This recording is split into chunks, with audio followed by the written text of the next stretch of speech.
ఏ నీకేంది పని? నీకేమైనా దిమాక్ ఉందా? నాతో పోంటే నేను పోతున్నా, నీకేం నొస్తుంది? కాదు, ఇంత గేడిపోతున్నావు. కైకిలంతా నాటేస్తుర్రు, వాళ్ళు భయపడతారు నిన్ను చూసి.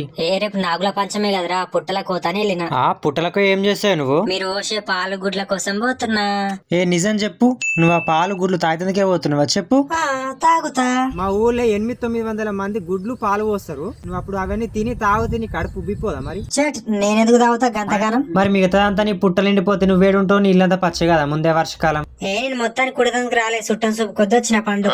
మరి నువ్వు ఒకదాని వేస్తున్నావేందే? మరి మీ చుట్టాలంతా ఎటు వేరు? నీ సోపుతోళ్ళు నీ దోస్తులు లేరా? వాళ్ళు ఎప్పుడో వెళ్ళిపోయారు మా అవ్వగారు పుట్టలకు పోతామని. నువ్వు వస్తే ఈ టైంలో రావద్దు తెలుసా? నిన్ను వాళ్ళని చూసి అనుకో ఒట్టు మీనే బొంద పెడతారు. నీకు నాగుల పంచమి రోజే నీకు విలువ. తర్వాత నుంచి నువ్వు ఏడ కాటేసి చంపుతావా, నిన్ను కూడా చంపుతారు. అది కూడా కరెక్టే రా, కానీ అయినా నేను ఎక్కువ శాతం ఎవరికి హాని చేయరా, నన్ను ఏడ దొక్కుతారని చెప్పి నేను ఎదురు చంపుతా అంతే. సరే సరే, ఈ నాట్లకేనే పోయి ఒడ్డు మీకు రాకు, మనుషులు చూసి అనుకో కొట్టి చంపేస్తారు. ఏ అద్దురా, అది మా పక్క పంట పోతే దాని పొలసు మా కాని చిటలేస్తుంది మాకు. ఏది గట్టినంటే నువ్వు ఏది పో. అప్పుడు దాకా నాతో పట్టుకొని నేను పోతే ఒకటి పోమ్మంటాడు, ఒకటి అద్దంటది. వీళ్ళేం మనుషులు రా నాయన, వీళ్ళది వీళ్ళకే క్లారిటీ లేదు, లుచ్చగాళ్ళు.